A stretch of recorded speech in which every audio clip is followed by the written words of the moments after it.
کچھ تذکرہ نویسوں اور سیرت نگاروں کی روایت کے مطابق خدائے وحدہ لا شریک نے حضرت اویس قرنی رحمۃ اللہ علیہ کو نیک تینت اور صالح فطرت کی دولت سے نوازا ہوا تھا۔ آپ بچپن ہی سے بری باتوں سے مکمل اجتناب کرتے تھے اور نیک کاموں میں بڑھ چڑھ کر حصہ لیتے تھے۔ جب آپ تک نبی آخر الزماں حضرت محمد صلی اللہ علیہ وآلہ وسلم کا پیغام حق پہنچا تو آپ نے بلا تعمل لبیک کہا اور کسی حیل و حجت کے بغیر دائرہ اسلام میں داخل ہو گئے۔ تاہم آپ اپنی نابینا و ضعیف والدہ کی خدمت کی مصروفیت کی وجہ سے کوشش و کاوش کے باوجود ہادی کون و مکان نبی اکرم صلی اللہ علیہ وآلہ وسلم کی خدمت اقدس میں حاضری نہ دے سکے اور نہ ہی آپ صلی اللہ علیہ وآلہ وسلم کی زیارت و ملاقات کا شرف حاصل کر سکے، مگر جو عشق آپ کے دل میں نبی اکرم صلی اللہ علیہ وآلہ وسلم کے حوالے سے موجزن تھا، اس کی حدت و حرارت اور شدت و تمازت ہر پیمائش و پیمانہ سے بالاتر تھی۔ حضرت اویس قرنی نے اگرچہ ظاہری تعلیم حاصل نہیں کی تھی، لیکن نبی اکرم صلی اللہ علیہ وآلہ وسلم سے گہرا اور مضبوط روحانی رشتہ و واسطہ ہونے کے باعث آپ مطہرہ و منزہ سنتوں سے آگاہ و آشنا تھے۔ یہی وجہ ہے کہ آپ کا قول و فعل سنت رسول صلی اللہ علیہ وآلہ وسلم کی مکمل عکاسی کرتا اور عشق رسول میں اس قدر عرفہ و اعلیٰ درجے پر فائز تھے کہ نبی اکرم صلی اللہ علیہ وآلہ وسلم کی بارگاہ اقدس میں حضرت اویس قرنی کو مقام محبوبیت حاصل تھا۔ چونکہ عشق الہی کا انحصار خالصتاً عشق مصطفیٰ صلی اللہ علیہ وآلہ وسلم پر ہے اور عشق مصطفیٰ کا انحصار آپ صلی اللہ علیہ وآلہ وسلم کی سنت مطہرہ اور افعال منعزہ کی پیروی و پابندی پر ہے، اس لیے حضرت اویس قرنی نے اپنے اوپر سنت رسول لازمی و ضروری کی ہوئی تھی اور سنت رسول صلی اللہ علیہ وآلہ وسلم کی پیروی ہی عشق مصطفیٰ کی پہلی شرط ہے، اور یہ عشق مصطفیٰ ہی ہے جو عشق الہی کا ذریعہ و وسیلہ اور سلیقہ و قرینہ ہے۔ حضرت اویس قرنی رحمۃ اللہ علیہ اس حقیقت سے مکمل آگاہ و آشنا تھے اور اسی پر عمل پیرا ہو کر آپ نے کامیابی و کامرانی کی منازل احسن طریقے سے طے کیں۔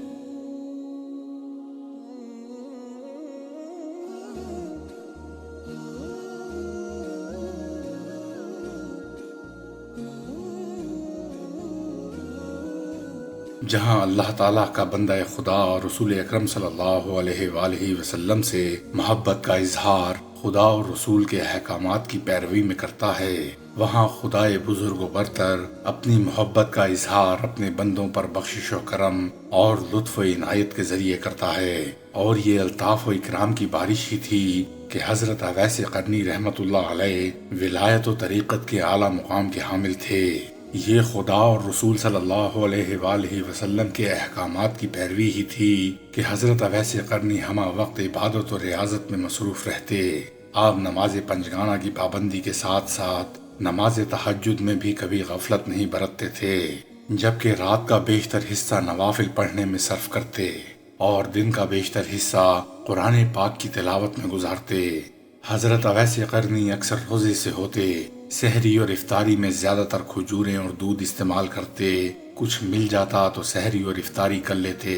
ورنہ نمک اور پانی سے ہی کام چلا لیتے۔ چونکہ رب کریم کے محبوب نبی اکرم صلی اللہ علیہ وآلہ وسلم کا فرمان ہے کہ رات میں ایک ایسی ساعت ہوتی ہے کہ جب رب کریم سے اس کا کوئی بندہ کوئی بھلائی طلب کرے تو رب وحدہ لا شریک اسے عطا کر دیتا ہے۔ اس لیے حضرت اویس قرنی رحمۃ اللہ علیہ بھی رات بھر عبادت و ریاضت میں مصروف رہتے۔ اس دوران جب کبھی نیند آپ پر اپنا اثر دکھانے کی کوشش کرتی تو آپ فوراً وضو کر لیتے اور 2 نفل نماز ادا کر کے رب قادر و قدیر سے دعا کرتے، یا الہی میں سونے والی آنکھ اور نہ بھرنے والے پیٹ سے تیری پناہ طلب کرتا ہوں، مجھے اپنی یاد میں جاگنے اور رونے والی آنکھ اور صبر و توکل والا پیٹ عطا فرما۔ حضرت اویس قرنی کا عبادت و ریاضت میں انہماک اور استغراق اس قدر ہوتا کہ آپ کو گرد و پیش کا کوئی ہوش نہیں ہوتا تھا۔ بعض اوقات ایسا بھی ہوتا کہ تمام رات ایک ہی سجدے میں گزار دیتے،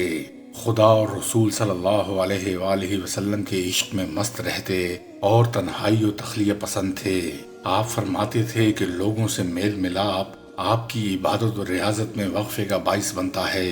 اس لیے آپ کی مقدور بھر کوشش ہوتی کہ آپ تنہائی ہی میں رہیں تاکہ حیات چند روزہ کا کوئی لمحہ بھی رب تعالیٰ کی یاد سے خالی نہ رہے۔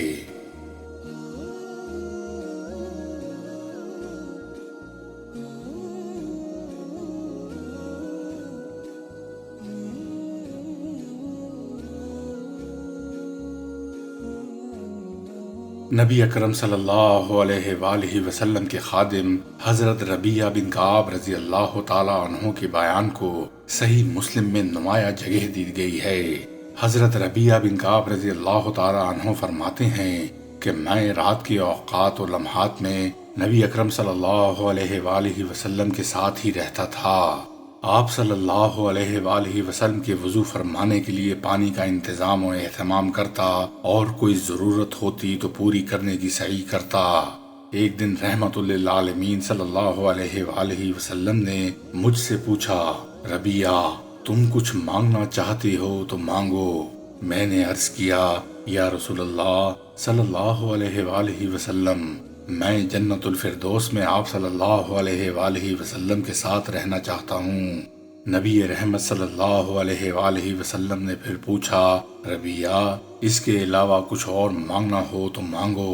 میں نے دست بستہ عرض کیا، یا رسول اللہ صلی اللہ علیہ وآلہ وسلم، میرے ماں باپ آپ پر قربان، مجھے اور کچھ نہیں چاہیے، میں صرف اور صرف یہی چاہتا ہوں۔ میری اس التجا و درخواست پر شافع محشر صلی اللہ علیہ وآلہ وسلم نے ارشاد فرمایا، ربیعہ اگر تم جنت میں میرا ساتھ چاہتے ہو تو پھر نماز کی کثرت سے میری مدد کرو۔ حضرت اویس قرنی رحمت اللہ علیہ نے حضور صلی اللہ علیہ وآلہ وسلم کے اسی فرمان کو اوڑھنا اور بچھونا بنا لیا تھا۔ دن ہو یا رات حضرت اویس قرنی رحمت اللہ علیہ رب کریم سے لو لگائے رکھتے تھے، اور خاص طور پر رات کے لمحات میں تو آپ پر ایک خاص قسم کی وجد کی کیفیت طاری ہوتی۔